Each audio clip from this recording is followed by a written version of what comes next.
প্রিয় দর্শক, জানিয়ে দেব আমাদের হাতে থাকা সর্বশেষ আপডেট, আন্তর্জাতিক বাংলা খবর। চ্যানেলটি সাবস্ক্রাইব করে আমাদের সাথেই থাকুন। পাকিস্তানের সেনাপ্রধানকে কড়া বার্তা ইরানের স্পিকার বাঘের গালিবাফের। স্থায়ীভাবে যুদ্ধবন্ধের চুক্তি নিয়ে আলোচনায় সহায়তা করতে ইরানের রাজধানী তেহরানে পৌঁছেছেন পাকিস্তানের সেনাপ্রধান ফিল্ড মার্শাল ওসিম মুনির। শনিবার তিনি ইরানের পার্লামেন্ট স্পিকার মোহাম্মদ বাঘের গালিবাফের সঙ্গে বৈঠক করেন। বৈঠকে গালিবাফ পাক সেনাপ্রধানকে স্পষ্ট ও কঠোর বার্তা দিয়েছেন। তিনি বলেন, ইরানি জনগণের অধিকার ও স্বার্থের ব্যাপারে আমরা কোনো ধরনের ছাড় দেব না। স্পিকার আরও জানান, গত ৮ এপ্রিল যুক্তরাষ্ট্রের সঙ্গে যুদ্ধবিরতি চুক্তির পর ইরান তার সশস্ত্র বাহিনীকে পুনর্গঠিত করেছে। যদি মার্কিন প্রেসিডেন্ট ডোনাল্ড ট্রাম্প আবারও বোকার মতো হামলার সিদ্ধান্ত নেন, তাহলে এবার ইরানের পাল্টা জবাব হবে আগের চেয়ে অনেক বেশি বিধ্বংসী ও তীব্র।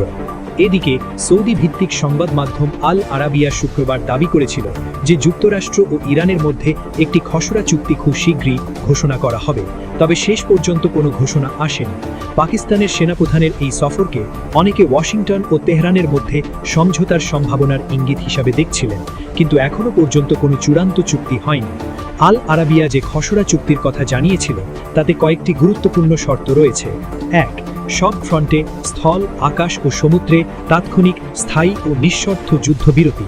২. সামরিক, অসামরিক ও অর্থনৈতিক অবকাঠামোতে হামলা না করার পারস্পরিক অঙ্গীকার। ৩. সামরিক অভিযান ও প্রচার যুদ্ধ, মিডিয়া ওয়ার সম্পূর্ণ বন্ধ। ৪. একে অপরের সার্বভৌমত্ব ও আঞ্চলিক অখণ্ডতা সম্মান করা এবং অভ্যন্তরীণ বিষয়ে হস্তক্ষেপ না করা। ৫. আরব সাগর, হরমুজ প্রণালী ও ওমান উপসাগরে নৌ চলাচলের স্বাধীনতা নিশ্চিত করা। ৬. চুক্তি বাস্তবায়ন পর্যবেক্ষণের জন্য যৌথ কমিটি গঠন। ৭ দিনের মধ্যে বাকি বিষয়গুলি নিয়ে আলোচনা শুরু। ৮. চুক্তি মেনে চলার বিনিময়ে ইরানের ওপর থেকে মার্কিন নিষেধাজ্ঞা ধাপে ধাপে প্রত্যাহার। ৯. আন্তর্জাতিক আইন ও জাতিসংঘ চার্টার মেনে চলার প্রতিশ্রুতি। চুক্তি আনুষ্ঠানিকভাবে ঘোষণার সঙ্গে সঙ্গে কার্যকর হবে বলেও খসড়ায় উল্লেখ ছিল। এদিকে আল আকসায় প্রবেশের চেষ্টা, ১৩ জন ইহুদি তরুণ গ্রেপ্তার। ইহুদিদের অন্যতম ধর্মীয় উৎসব শাভোত উপলক্ষে জেরুজালেমের পবিত্র আল আকসা মসজিদ প্রাঙ্গণে জোরপূর্বক প্রবেশ করে ধর্মীয় আচার বা উৎসর্গ করার চেষ্টা করেছে ইহুদিরা। এরই জের ধরে ১৩ জন ইহুদি তরুণকে গ্রেপ্তার করেছে ইসরায়েলি পুলিশ। স্থানীয় সময় শুক্রবার ২২ মে তাদের আটক করা হয়। অভিযুক্তরা নিরাপত্তা বেষ্টনী ভেঙে পবিত্র চত্বরে প্রবেশ করে তাদের ধর্মীয় আচার সম্পন্ন করার জন্য দৌড়াদৌড়ি শুরু করে বলে জানিয়েছে পুলিশ। টাইমস অফ ইসরায়েলের প্রতিবেদন অনুযায়ী পূর্বের ঘটনাগুলোর মতো এবার কোনো পশু উৎসর্গ করা হয়নি। অন্যদিকে ইসরায়েলি সংবাদ মাধ্যম ওয়াইনেট জানায়, এবারের সন্দেহভাজনরা পশুর পরিবর্তে সাথে করে বড় বড় পাউরুটি বা রুটি নিয়ে এসেছিলেন। ইহুদিদের কৃষিভিত্তিক ও ফসল কাটার উৎসব শাভোতে সদ্য ঘরে তোলা গম থেকে তৈরি রুটি উৎসর্গ করার একটি ঐতিহাসিক ধর্মীয় রীতি রয়েছে। প্রায় ২০০০ বছর ধরে এই স্থানে ইহুদিদের দুটি মন্দির বা টেম্পেল রোমানরা ধ্বংস করার পর থেকে মূলধারার ইহুদিদের মধ্যে এই ধরনের কোরবানি বা উৎসর্গ করার কোনো ধর্মীয় অনুশীলন নেই। তবে প্রতি বছরই কিছু কট্টরপন্থী ইহুদি গোষ্ঠী এই প্রাচীন প্রথাটি পুনরায় চালু করার উদ্দেশ্যে এখানে প্রবেশের চেষ্টা করে। মূলত আল আকসা মসজিদ এবং ডোম অফ দ্য রকের জায়গায় তৃতীয় একটি ইহুদি মন্দির নির্মাণের স্বপ্ন দেখা কট্টরপন্থী গোষ্ঠীগুলোর সাথে এই তরুণরা যুক্ত বলে জানা গেছে। এই ঘটনার মাত্র ১ মাস আগে এবং মে মাসের শুরুতেও আল আকসা প্রাঙ্গণে ছাগল এনে কোরবানি দেওয়ার চেষ্টার অভিযোগে যথাক্রমে ১৪ জন এবং ২১ জনকে গ্রেপ্তার করেছিল পুলিশ। ইসলামের তৃতীয় পবিত্র স্থান এবং ইহুদিদের সবচেয়ে পবিত্র এই ঐতিহাসিক স্থানটি দীর্ঘদিন ধরেই দুই পক্ষের মধ্যে তীব্র সংঘাতের একটি প্রধান কেন্দ্রবিন্দু। সেখানে অমুসলিম বা ইহুদিদের জন্য প্রকাশ্যে প্রার্থনা এবং কোনো ধরনের পশু বা সামগ্রী উৎসর্গ করার ওপর কঠোর নিষেধাজ্ঞা রয়েছে। যদিও ইসরায়েলের জাতীয় নিরাপত্তা মন্ত্রী ইতামার বেন গিভির দীর্ঘদিন ধরেই সেখানে ইহুদিদের প্রার্থনার ওপর নিষেধাজ্ঞা তুলে নেওয়ার পক্ষে উস্কানিমূলক তৎপরতা চালিয়ে যাচ্ছেন। তবে প্রধানমন্ত্রী বেঞ্জামিন নেতানিয়াহু বারবার দাবি করেছেন যে এই বিতর্কিত চত্বরে দীর্ঘদিনের স্থিতাবস্থা বা নিয়মের কোনো পরিবর্তন করা হয়নি।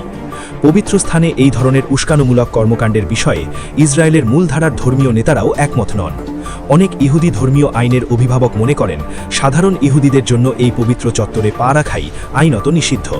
ওয়েস্টার্ন ওয়ালের প্রধান রাব্বি স্যামুয়েল রাবিনোভিচ ইতপূর্বে এই বিষয়ে পরিষ্কার করে জানিয়েছেন যে আল আকসা প্রাঙ্গণে কোনো কিছু উৎসর্গ করার এই প্রচেষ্টা ইসরায়েলের প্রধান রাবিনেটের অফিসিয়াল সিদ্ধান্তের সম্পূর্ণ পরিপন্থী এবং অবৈধ।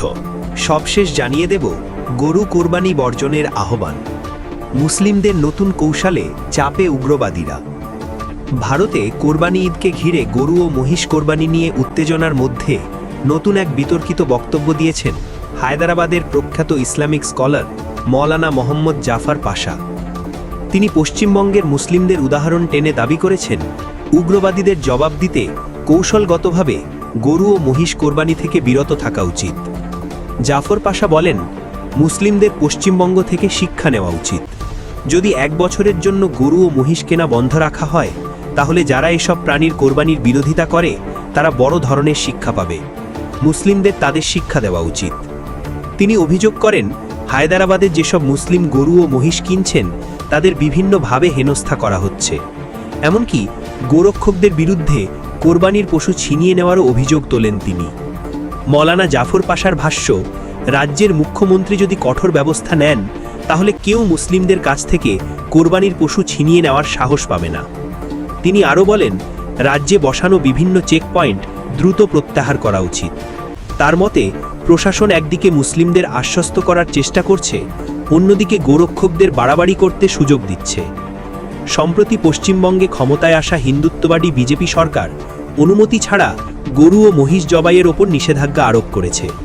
অনেকের ধারণা, ঈদের আগে মুসলিমদের গরু কোরবানি সীমিত করতেই এমন সিদ্ধান্ত নেওয়া হয়েছে। তবে এ পরিস্থিতিতে বহু মুসলিম সংঘাত এড়িয়ে বিকল্প পথে হাঁটছেন। তারা গরু ও মহিষের পরিবর্তে ছাগল সহ অন্যান্য হালাল পশু কোরবানির দিকে ঝুঁকছেন। এর প্রভাব পড়েছে স্থানীয় ব্যবসায়ীদের ওপরও। বিশেষ করে যেসব খামারি ও ব্যবসায়ী ঈদের সময় মুসলিমদের কাছে গরু বিক্রির ওপর নির্ভর করতেন, তাদের বড় অংশই এখন আর্থিক অনিশ্চয়তায় পড়েছেন।